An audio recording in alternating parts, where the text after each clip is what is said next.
પાઉં તૈયાર થઈ રહ્યા છે તો શું વડા વળે છે તો આ છે ખાટી મીઠી ચટણી ખજૂર આંબલીની વડા તળવા માટે અહીં તેલ મુકાઈ ગયું છે બેટર પણ બનાવી લીધું છે બેટરમાં ખાલી નમક જ છે શું છે ખાલી નમક આની અંદર બીજું કાંઈ નહીં જોઈએ થોડું કાઠું રાખવાનું ઉતારું છું મમરી અને સૂકી ચટણી બનાવવા માટે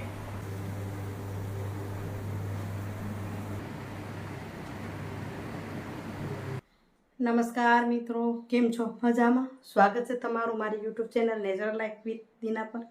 મિત્રો આપ સૌને જય લક્ષ્મીનારાયણ, જય સ્વામિનારાયણ, જય જીનેન્દ્ર, જય હાટકેશ, જય જલારામ, જય ઠાકરધણી અને હરિઓમ, જય માતાજી. મહાદેવ હરના નાદ સાથે ઘણા સમય પછી શરૂઆત કરું છું. પહેલાં નિત્યક્રમ હતો, રોજ જાય બોલાવીને શરૂઆત થતી, પણ હમણાં થતી નથી. તો આજે શરૂઆત કરું છું. 9 વાગ્યા છે, નીકળું છું. ઓફિસે જઈશી, પહેલાં દવાખાને જાઉં છું. હવે એવી તકલીફ થઈ છે કે પગથી હાલી નથી શકતી, બહુ પીડા થાય છે. ઓહો એટલે વિડીયો કરવા પણ મુશ્કેલ થઈ ગયા છે, પણ ચલાવું છું જેમ તેમ. બહુ જ કામ કરવું મુશ્કેલ થઈ ગયું છે, ખબર નહીં કેમ આટલો પગ દુખી ગયો છે. ત્યાંથી ઓફિસે પણ જવું છે, પેલી દવાખાને જઈશ. અહીંયા મારી લાડો સૂતી છે, અહીં સુડાવી લીધી અને કામ કરીએ. દ્રષ્ટિ ઉપર છે, છોકરીનું સરાવે ત્યાં સુધી અમે 2 જણા પગ બતાવી આવી. પછી કેમ છે, આજે ઓફિસે ફરજિયાત જવું પડે એમ છે, કારણ કે ત્યાં મીટિંગ છે. શું થશે જોઈ લો. હું તો મિત્રો 10:30 થયા, આવી ગયા પાછા. દવા હવે આપી છે ડૉક્ટરે. ડૉક્ટર કહે છે પગમાં નસ દબાય છે, એટલે કમરમાં નસ દબાય છે એટલે પગ દુખે છે, અને ગોઠણની ઢાંકણીમાં વચ્ચે ગાદી ઘસાય છે. દવાઓ આપી છે, ઢગલા બંધ ખાઓ અને ફિઝિયો કરાવવો. હવે જે થાય તે આજે જવું છે, તો અત્યારે નીકળું, સાંજે આવીને મળું છું તમને. જવું એ ફરજિયાત છે, એટલે હાલી શકાતું નથી. અમારી લાડો સૂતી છે,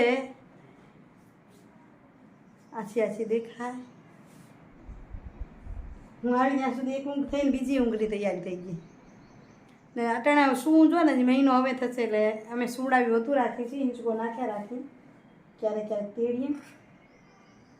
અત્યારે દિવસ છે, એની મમ્મી પર થોડી ગાડી અવડી ફ્રી થઈ રહે. ચાલો મળું છું સાંજે, કારણ કે 10:30 પોણા 11 જેવા થવા આવ્યા. 10:30નો ટાઈમ છે, મીટિંગ છે, મીટિંગમાં પહોંચી જાઉં. મિત્રો વાગ્યા છે 6:45, ઘરે પહોંચ્યા, જેમ તેમ પૂરું તો કરી આવ્યા. ચાલો રસોડામાં જે બને છે એનો વિડીયો કરીએ તો તમારી સુધી પહોંચે. તૈયારી ચાલુ થઈ ગઈ છે, એટલે થોડું જેટલું થયું એટલું તમને બતાવું. હસતા રહેવાનું તો પીડા ઓછી લાગે ને, એવું કંઈક કરી. હાલો બતાવી શું થઈ રહ્યું છે. થઈ છે વડાપાઉં તૈયાર થઈ રહ્યા છે તો શું વડા વળે છે? દ્રષ્ટિ આવે ને વડાપાઉં ન બને એવું ન બને ને. નીકળું છે તો એમ છે કે દ્રષ્ટિ અહીંયા બધાને મારા હાથના વડાપાઉં ભાવે છે, બનાવી. મને એમાં તો દ્રષ્ટિને એમ જ હતું 14:10ના વડાપાઉં કરશું, પણ વારો નહોતો આપણા ઘરનો. તે દીને ખાઈએ કે એવો વારો નહોતો, મતલબ નહીં તો અધવચ્ચે વિચારીએ, પણ હમણાં તો બહુ ભીડ હતી આપણા ઘરે, કામ કરવામાં પહોંચી વળી એમ નતા. એટલે બધું રહેવા દે. એવડો વરસાદે બહુ ન પડ્યો કે બધા ભેગા થઈને વડાપાઉં ને ભજીયા ખાઈ. વરસાદ જોવા ન મળે પછી. વરસાદ ન પડે. આપણા ઘરની હાલત એ પાછી એવી નહોતી ને કે બધું જોવાનું ને, ભાભીને તકલીફ થાય, બબુડી ડિસ્ટર્બ થાય, એટલે એ બધું જોવું પડે. અહીંયા જો ચટણી મેં વઘારી છો, વિડીયો પહેલાં ન કર્યો. આવીને ધીમે ધીમે આવીને મેં ચટણી વઘારી દઉં. તો આ છે ખાટી મીઠી ચટણી ખજૂર આંબલીની. મીઠી આ ચટણી છે, પણ હોય ખાટી મીઠી. વડા તળવા માટે અહીં તેલ મુકાઈ ગયું છે, અને અહીં બેટર પણ બનાવી લીધું છે. બેટરમાં ખાલી નમક જ છે શું છે? ખાલી નમક આની અંદર બીજું કાંઈ નહીં જોઈએ થોડું કાઠું રાખવાનું. કડક લેયર ઉતરે ને ઉપરની તો મજા આવે છે ખાવાની.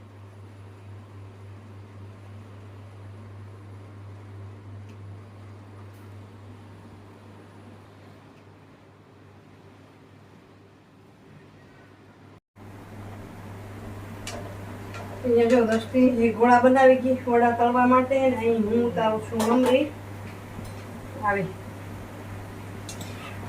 અને સૂકી ચટણી બનાવવા માટે સૂકી ચટણીનું કોપરું ને શેકીને પીસી રાખ્યા છે આ મમરી એમાં અંદર પીસાશે એટલે જોરદાર થઈ જશે એટલે તળી લઉં પેલી મમરીને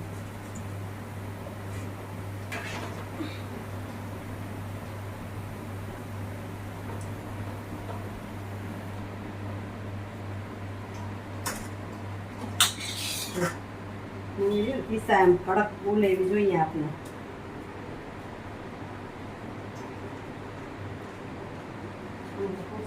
અહીંયા વડા ઉતરવા થઈ ગઈ છે તૈયારી ટેસ્ટી તળી નાખી કેમ થઈ મમરી મસ્ત થઈ ગઈ ને હવે તો કરી દે ચટણી અહીંયા નાના ઉતારે છે વડા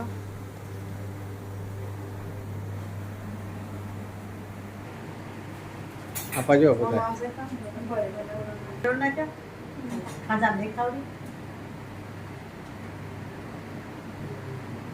વડાની વડા આમ 3 જણી ભેગી આજ કિચન નાનકડું બારી મળે ઉપર ચમચી નાખીને ઓલવાનું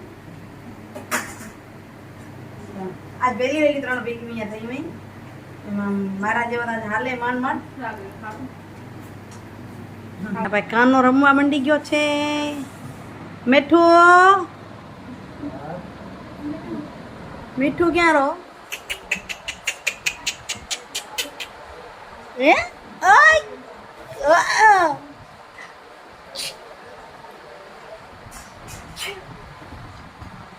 અચ્છી હે કોને કોને આ છે કોણ આ કોને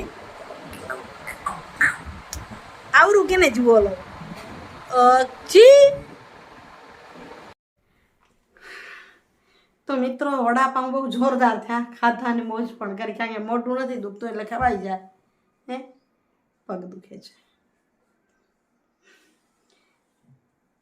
અસર તો પડે તોય પણ હલા રાખી એવું છે ચાલો લઈ લઉં સુવિચાર અહીં સુવિચારની વાત કરું તો એવી છે જે વ્યક્તિ એટલે હાલું છું એના પરથી જ કહું તો કે જે વ્યક્તિ સંઘર્ષથી દોસ્તી કરી લે ને એની માટે કોઈ મંજિલ દૂર નથી હોતી એવું મેં વાંચ્યું હતું